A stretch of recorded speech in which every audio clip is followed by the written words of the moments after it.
출애굽기 22장 21절에서 27절까지와 23장 1절에서 9절까지 두 개만 보도록 하겠습니다. 22장 21절에 27절까지 하나, 그리고 23장 1절에서 9절. 다영이가 뭐라고 그러죠? 검사 보러 가는 게 13일이래요. 2월 13일. 그러니까 다음 주가 되죠. 요번 주 말고 다음 주에 가게 되는데 기도해 주세요. 다영이라는 친구가 있는데요. 그 8살짜리 여자아이인데 뇌 수술을 했어요.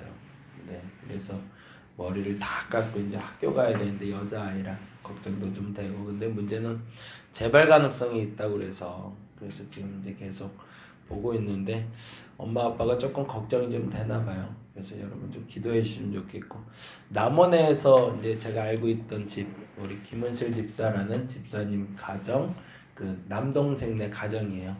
기도 좀 해주시면 좋겠고요.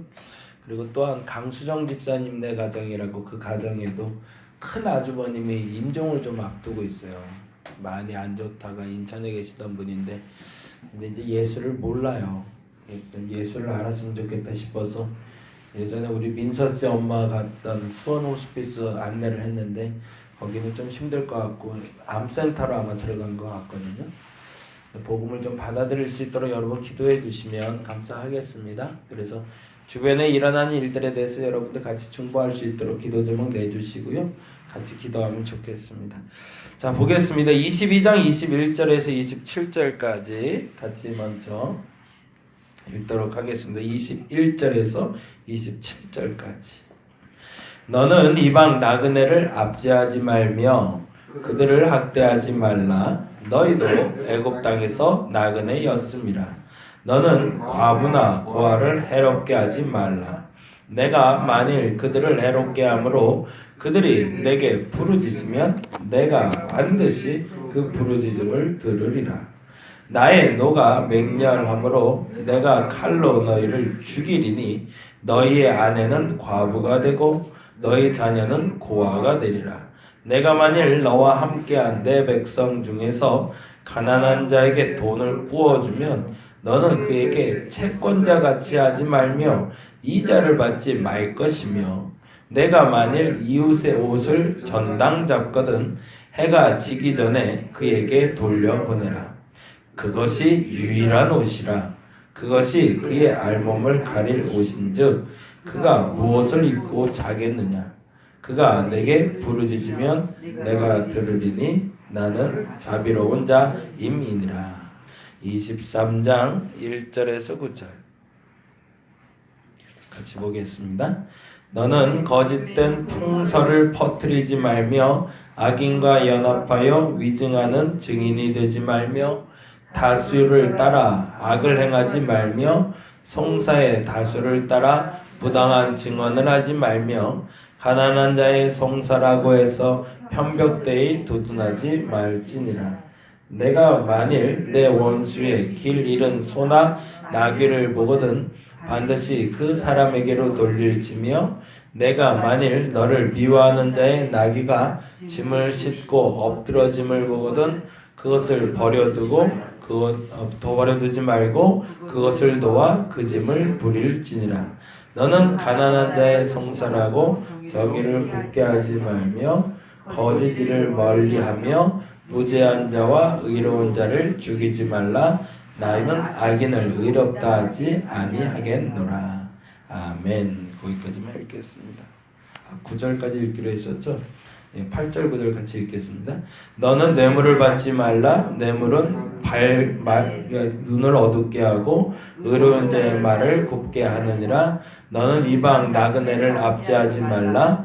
너희가 애굽 땅에서 나그네 되었었은즉 나그네의 사정을 아느니라. 아멘.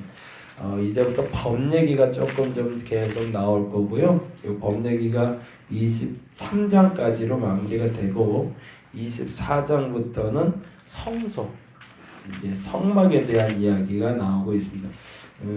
출애굽기는 사실은 지난번에 말씀드린 대로 6월절 사건, 이게 가장 정점이고요. 첫 번째 정점이고 두 번째는 성막 만든 사건.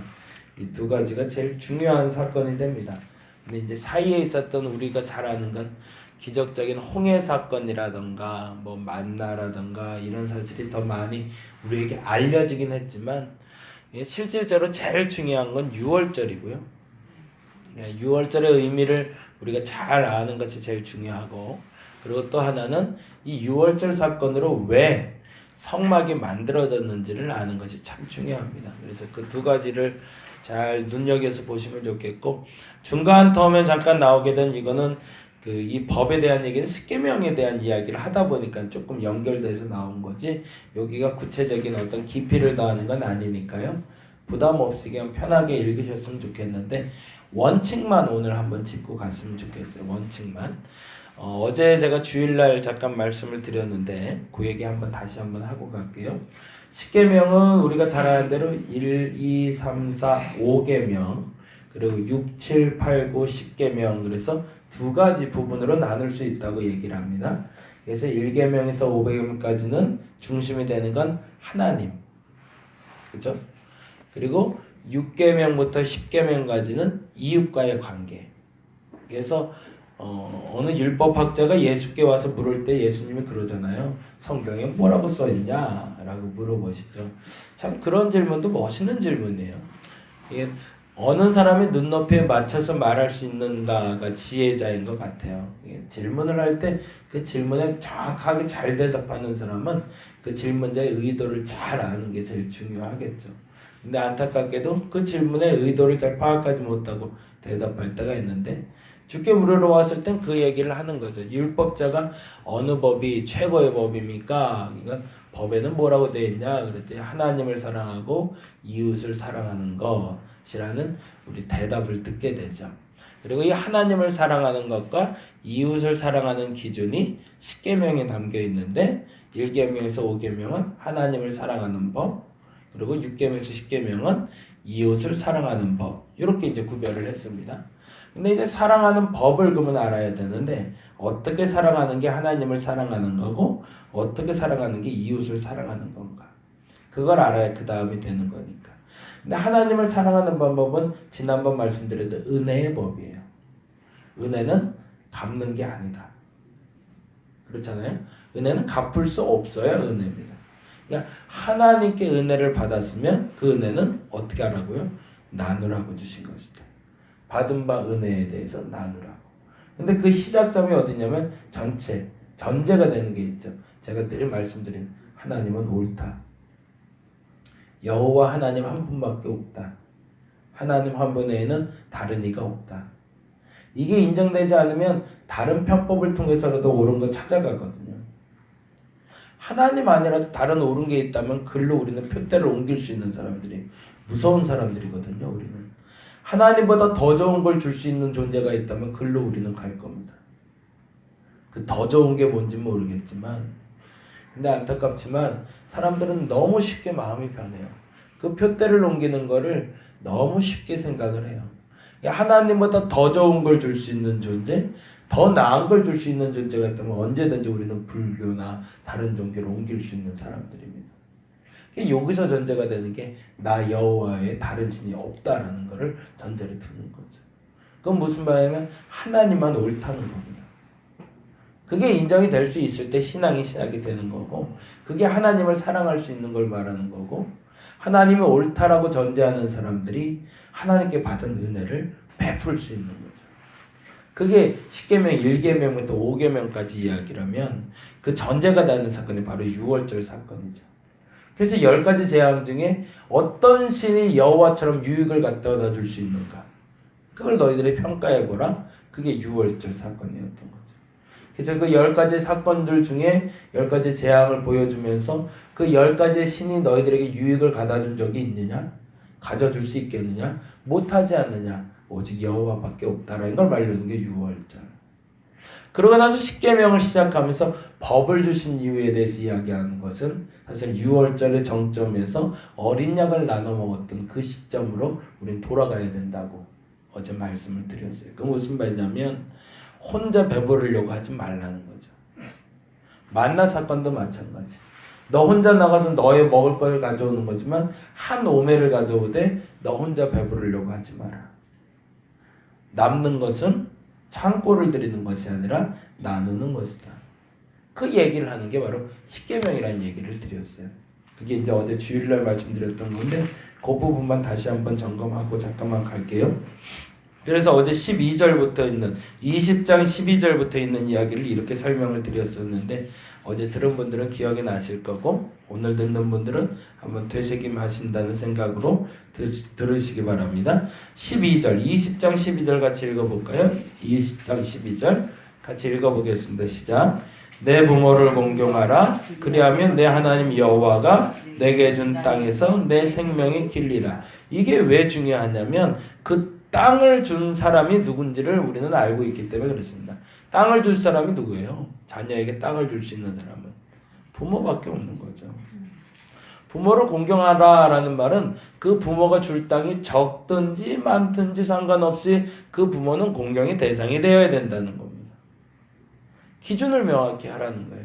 그것이 많고 적음이 부모의 공경의 대상이 되는 것이 아니라 유산을 한 푼도 못 받는다 할지라도 오히려 빚을 떠안고 부모를 돌려보낸다 할지라도 그 부모를 공경하는 것 그것이 마땅한 도리다. 무슨 얘기예요? 자족해야 된다는 거죠. 그리고 나서 다음과 같이 이야기합니다. 13절 읽어봅니다. 살인하지 말라. 왜 살인이 일어났다고 그랬죠? 어제 말씀드렸는데 가인과 아벨. 네, 질투입니다. 질투. 누군가 나보다 뭔가 나은 거 가지면 그것 때문에 사람을 죽이고 싶어요. 진짜 살인은 안 해도 그 사람을 욕합니다. 그리고 그 사람을 비난합니다. 그 사람이 나보다 낮아졌으면 좋겠는 거예요. 왜요? 비교죠. 그래서 나보다 더 나은 것들을 갖고 싶은 욕심 때문에 시작하는 것이 살인입니다. 그 다음 얘기가 14절인데 뭐죠? 읽어봅니다. 간음하지 말라. 간음이 뭐예요? 남의 여자, 남의 남자랑 같이 있는 거잖아요. 내 거 아닌 것을 취하는 걸 간음이라고 얘기합니다. 내 것에 만족할 수 있는 사람은 간음하지 않습니다. 내 것 아닌 다른 것으로 통해서 욕구를 충족하려는 사람이 일으키는 게 간음이죠. 그 다음에 너무 똑같은 얘기가 반복이에요. 15절에 뭐라고 되어 있죠? 도둑질을 하지 말라. 도둑질이 뭐죠? 남의 것 탐내는 거죠. 16절에 내 이웃에 대해 거짓 증거하지 말라. 17절에 내 이웃의 집을 탐내지 말라. 내 이웃의 아내와 그의 남종이나 그의 여종이나 그의 소나 그의 낙이나 물은 내 이웃의 소유를 탐내지 말라. 스스로가 자족할 줄 알고 내게 채워진 것에 만족한 후에 내게 넘치는 것에서 나눌 수 있는 것이 법이라는 겁니다. 창고 자꾸 넓히지 말라는 거예요. 교회가 창고 넓어지면 교회가 병드는 겁니다. 자꾸 쌓아놓지 말아야 돼요. 제가 그 얘기 제일 많이 하는데 저희 개척할 때 그래서 행복했어요. 저희도 나중에 조금 커지면 그거 하고 싶은데요. 그래서 우리 윤 권사님한테는 계속해서 죄송한 얘기인데 1년에 한 번씩 우리 나누는 행사 좀 했으면 좋겠다는 생각해요. 그게 뭐냐면 창고 정리하는 거예요. 창고 정리. 1년에 한 번씩 가가호 집에 있는 창고 1년 동안 정리해봐서 한 번도 안 쓴 물건들은 다 갖다가 나눠주자고요. 왜냐하면 제가 그렇게 개척을 했거든요. 개척을 시작할 때 어느 한 교회에서 저에게 이제 물품을 보내주는데 어떻게 보내냐면 그 교회는 1년에 예산에 100만 원만 남기기 운동을 해요. 근데 우리 생각에 100만 원이 뭐 그래 뭐 어렵지 않겠다 그러지만 성도가 6천 명이에요. 성도가 6천 명이라는 얘기는 예산 규모가 우리가 생각하는 그 이상이에요. 우리말로 한 200명 정도 되면 예산 규모가 한 8억 정도 된다고 그래요. 2,000명이면 80억이에요. 그러면은 계산하면 대략 나오죠. 어느 정도 되는지 한 240억 정도 넘는. 근데 그 예산을 1년 안에 다 쓰고 100만 원만 남기겠다는 거예요. 방법은 하나밖에 없어요. 다 나눠주는 거예요. 남을 것 같으면. 그래서 지금 개척 초기부터 지금까지도 100만 원만 남긴대요. 그러면은 연말이 되면요 파티예요. 파티. 그동안 쌓아놨던 큰 교회에 쌓아놨던 물건들이요 썩이고 썩히고 썩혔던 것들 다 나눠주고서요 기분도 좋아질 수 있고 창고 다 비울 수 있거든요. 우리가 그 운동 했으면 좋겠습니다. 근데 중요한 얘기를 오늘 해요. 그 얘기를 잠깐 하고 넘어가야 되는데요. 22장 보겠습니다. 22장 23절에 동그라미를 하나 해놓으시고 27절에 동그라미를 해놓으세요. 23절 같이 한번 읽어보겠습니다. 내가 만일 그들을 해롭게 함으로, 그들을 누굴까요? 그 앞절에 나온 고아와 과부를 얘기합니다. 네. 보다 정확히는 이방 나그네들을 얘기하고 있고요. 이방 나그네, 고아, 과부. 다시 읽을게요. 내가 만일 그들을 해롭게 함으로 그들이 내게 부르짖으면 내가 반드시 그 부르짖음을 들으리라. 27절 읽어봅니다. 그것이 유일한 옷이라 그것이 그의 알몸을 가릴 것인즉 그가 무엇을 입고 자겠느냐? 그가 내게 부르짖으면 내가 들으리니 나는 자비로운 자임이라.